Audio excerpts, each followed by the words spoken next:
En prélude au sommet G20 Compact with Africa qui se déroule à Berlin, en Allemagne, depuis le 27 août 2021, le chef de l'État rwandais Paul Kagame et son homologue sénégalais Macky Sall se sont rencontrés. Les deux hommes d'État ont eu des échanges sur une prise de position commune sur le projet de production de vaccins anti-Covid-19 en Afrique, selon la presse sénégalaise. Avec l'Afrique du Sud et le Nigeria, le Rwanda et le Sénégal sont des pays africains désignés récemment par l'Organisation mondiale du commerce comme pouvant potentiellement abriter les centres de production des vaccins. Selon un rapport publié par The Economist Intelligence Unit, seulement 7 pays africains parviendront à vacciner complètement leur population d'ici fin 2022, avec une perte de 3 pourcentages de points sur le produit intérieur brut du continent.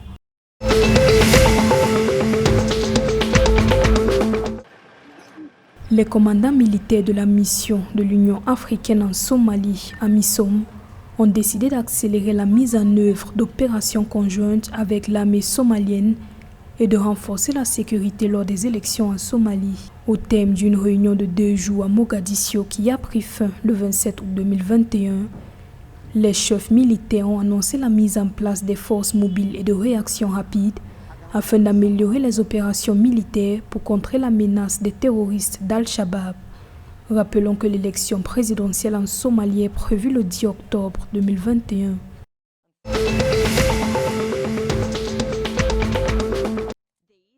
Le Conseil des partenaires de transition du Soudan a renouvelé son engagement à former un parlement. L'organe de transition s'engage à accélérer la nomination des gouverneurs et du Conseil législatif de transition. Le 26 août 2021, le Conseil, qui comprend les forces pour la liberté et le changement, a tenu une réunion consultative pour discuter d'un certain nombre de questions nationales, notamment la formation du Conseil législatif de transition. Les forces politiques et les groupes armés avaient initialement accepté de nommer des dirigeants et de former un parlement de transition avant la fin de ce mois d'août.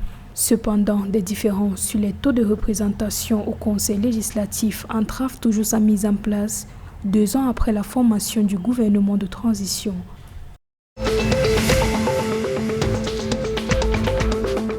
Au Kenya, la taxe supplémentaire imposée le 1er juillet 2021 sur les importations de chaussures a été annulée. Selon les autorités fiscales, la mesure prévoyait le prélèvement sur chaque paire de chaussures entrant sur le territoire, soit 1,5 $ sur les articles en cuir et 1 $ sur les accessoires de sport. Ceci en plus du tarif extérieur commun de la Communauté d'Afrique de l'Est qui fixe un droit de 25% sur les chaussures entrant dans le marché commun. La décision avait pour but de renforcer la protection de l'industrie de la concurrence à bas prix et de stimuler la fabrication locale à travers la valorisation du potentiel important en cuir du pays. Le Kenya est actuellement un importateur net de chaussures avec des achats estimés à 55 millions de $ par an.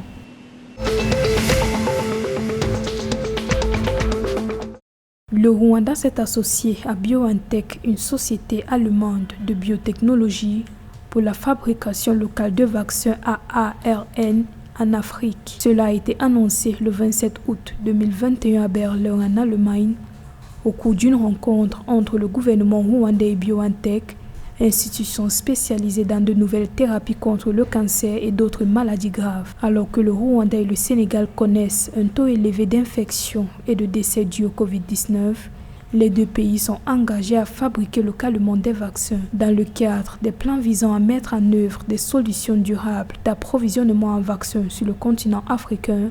BioNTech a annoncé dans un communiqué le début de l'évaluation des capacités de production de vaccins durables pour améliorer les soins médicaux.